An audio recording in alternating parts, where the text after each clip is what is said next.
प्रयागराज में गंगा यमुना नदियां विकराल रूप लेती जा रही हैं। बीते 24 घंटे की अगर बात की जाए तो गंगा नदी का फाफामऊ में जलस्तर 45 सेंटीमीटर और छतनाग में 28 सेंटीमीटर बढ़ गया है, जबकि यमुना नदी का नैनी में जलस्तर 56 सेंटीमीटर बढ़ा है। सिंचाई विभाग के बाद कंट्रोल रूम से गंगा और यमुना नदियों के जलस्तर पर नजर रखी जा रही है। बाढ़ का पानी अब तक बदरा सुनौटी समेत कई गांवों में घुस चुका है। दर्जनों गांव का शहर से संपर्क टूट गया है। बच्चों को स्कूल आने जाने और लोगों को दफ्तर और दूसरे काम के लिए शहर आने जाने में दिक्कत हो रही है। नाव का सहारा लेना पड़ रहा है। बाढ़ से प्रभावित परिवारों के लिए 26 बाढ़ राहत शिविर बनाए गए हैं। 3 बाढ़ राहत शिविर शुरू कर दिए गए हैं, जिनमें कई बाढ़ प्रभावित परिवार इस वक्त रह रहे हैं। एसडीएम सदर खुद बाढ़ राहत शिविरों की मॉनिटरिंग कर रहे हैं। बहुत परेशानी, नहीं संदेह परेशानी तो बहुत होती है, क्योंकि हम लोग आवागमन का ये मुख्य मार्ग है और यहाँ पर पानी भरने की वजह से सिर्फ एक ही मार्ग बचता है, गाड़ी अपनी खड़ी करके और नाव से आवागमन करें। या तो गीले हो जाए तो पानी यहाँ भी भरा, यहाँ तक भी हो जाता है, यहाँ तक भी हो जाता है, तो ये खतरा रहता है। बच्चे तो आवागमन कर ही नहीं सकते हैं, और जैसे जो बड़े हैं जिनको आइडिया है, जो रोज आते जाते हैं, उनके लिए तो एक मार्ग बन जाता है कि चलिए भाई किसी प्रकार से नाव का सहारा लेकर के किसी प्रकार के आवागमन कर लिए।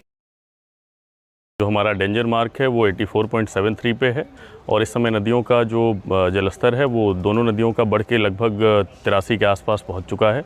इसके संबंध में प्रशासन की तरफ से, राजस्व विभाग एवं आपदा विभाग की तरफ से सारी तैयारियां पूर्ण कर ली गई हैं। हमारे शहर में 26 बाढ़ शौचालय हैं जो इस समय बिल्कुल पूरी तरीके से तैयार हैं लोगों के मूव करने के लिए। उसमें से 3 हमारे इस समय ऑपरेशनलाइज हो चुके हैं। एक एनी बेसेंट बघाड़ा में, cantt high school, cantt marriage hall आपका सदर बाज़ार में, और एक आपका ऋषिकुल विद्यालय जो अशोक नगर में है वो इस समय ऑपरेशनलाइज हो चुका है। और उधर बलिया में गंगा नदी का जलस्तर बढ़ गया। अब रिहायशी इलाके में भी बाढ़ का पानी घुस रहा है, जिससे लोग परेशान हैं। लोगों का कहना है कि रास्ते में बाढ़ का पानी आ गया, जिससे आने जाने में दिक्कत हो रही है। प्रशासन की ओर से नाव का इंतजाम नहीं किया गया, ये आरोप लगाया जा रहा है। डीएम ने एसडीआरएफ टीम के साथ नाव से बाढ़ग्रस्त इलाके का जायजा लिया। डीएम का कहना है कि जिला प्रशासन बाढ़ की स्थिति पर नजर बनाए हुए है। बाढ़ के लिए हम लगातार सतत प्रयासशील है और हम उन गांव में भी जा रहे हैं जहां जहां कटान की या बाढ़ से प्रभावित होने की संभावना है। अभी गंगा का जो जलस्तर है वो स्थिर है। ट्रेंड ये पता चला कि अगले 2 से 3 दिनों में घटने की संभावना है, बट हम अलर्ट है, हमारी पूरी टीम अलर्ट है। हमारी बाढ़ चौकियां एक्टिव हो चुकी हैं और हम लोगों के और स्थानीय जनप्रतिनिधियों के संपर्क में हैं।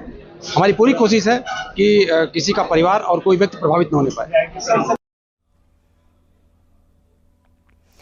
झांसी में बांधों से बेतवा नदी में लगातार पानी छोड़ा जा रहा है। प्रशासन लोगों से अपील कर रहा है कि बांध के पास न जाएं।